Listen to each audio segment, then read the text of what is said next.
Hola, bienvenidos una vez más al curso básico de GIMP. En este caso vamos a continuar con las capas y vamos a hablar de cómo ordenar correctamente las capas a través de la paleta de capas pertinente y de una cosa que todavía no habíamos visto, que eran los grupos de capas. En la primera parte de este tema ya estuvimos viendo cómo podíamos modificar la posición de una capa dentro de la pila mediante las flechas de subir y bajar, ¿vale? Entonces, si yo por ejemplo quería colocar la capa que contiene el círculo rojo en la parte superior, la seleccionaba y mediante esta flecha yo iba dándole clic hasta que esa capa subía. Del mismo modo, si quiero que la capa de texto esté debajo del círculo azul, la selecciono y le voy dando clic hasta que baja, ¿vale? Esa es una de las maneras en las que yo tengo para poder poder mover capas dentro de la pila, ¿de acuerdo? De manera que las capas que están en la parte superior son las que más se ven y ocultan a las capas que están abajo. Una de las maneras que tenemos también para mover capas, sobre todo cuando hay bastantes capas en nuestra imagen, es la de tan sencilla como arrastrar y soltar. Como veis, si yo hago clic en la capa del círculo rojo y la arrastro hacia abajo, al soltarla la muevo y la coloco justo en el sitio que a mí me interesaba. Como veis, esta opción muchas veces va a ser mucho más rápida y más cómoda que la opción de utilizar las flechas. Ahora bien, otra de las formas que tenemos para agrupar, organizar y coordinar el trabajo con las capas va a ser la de crear grupos, ¿vale? Ya vimos que en el episodio anterior que podíamos enlazar capas de manera que cuando muevo una se mueve la otra, o cuando la escalo, la roto, la cambio su perspectiva, en fin, cuando la modifico se modifican todas aquellas capas que estén en ese momento enlazadas.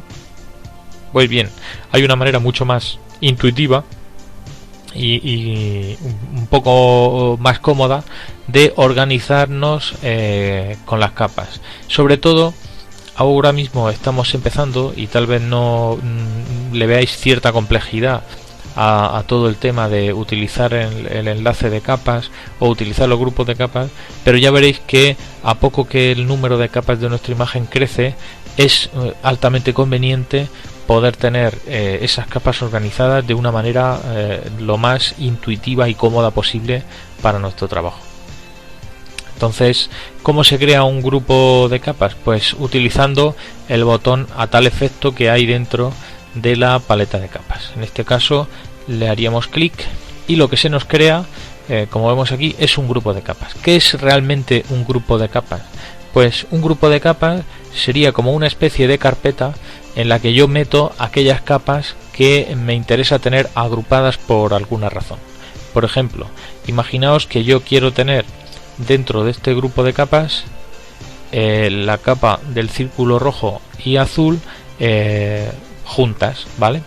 De esta manera, como veis, yo arrastro la capa al interior del grupo de capas y automáticamente vemos que el icono que antes nos aparecía del grupo de capas como si fuera una carpeta, ahora cambia y me muestra cuál sería el resultado de la unión o del agrupamiento de las capas que hay dentro de él. Si por ejemplo, si yo desactivo la visibilidad de la capa del círculo rojo, no solo estoy desactivando la visibilidad de esa capa, sino que al mismo tiempo se está actualizando la representación del grupo de capas donde está esa capa que acabo de desactivar. Entonces, como veis, es muy fácil empezar a entender el por qué la organización en base a grupos resulta bastante conveniente, porque mientras que antes tenía una serie de capas, ahora puedo simplificar bastante mi trabajo con las capas mediante los grupos. Entonces yo ya a partir de ahí el funcionamiento del grupo de capas es a todas luces como el de una capa más, solo que esa capa, en lugar de ser una capa sencilla, pues es un conjunto de otras capas que con las que puedo seguir actuando de manera totalmente independiente. Como veis, es realmente sencillo. Tengo mi grupo de capas, dentro de mi grupo de capas tengo las capas de manera individual, pero a la hora de moverlas, como veis, puedo trabajar con ellas de manera agrupada. Pues esta es una de las particularidades que tiene la paleta de capas y que nos va a resultar de gran utilidad. Un consejo también que os doy: conforme va creciendo el número de capas y de grupos de capas que va teniendo mi imagen, conforme cada vez va siendo más compleja mi imagen, es la de poder renombrar tanto las capas como los grupos, ¿vale? Es tan sencillo como que colocarnos en la paleta de capas y hacer doble clic en el nombre que por defecto GIMP le asigna, de modo que yo, por ejemplo, puedo decir, pues grupo de capas, pues círculos amarillos, por ejemplo. Entonces aquí dentro del círculo amarillo puedo meter la capa 3, que es el círculo amarillo, y puedo incluso duplicarla de manera que ahora vemos que lo que os decía antes, que la complejidad de la imagen va creciendo conforme voy trabajando con más y más capas, y el hecho de tener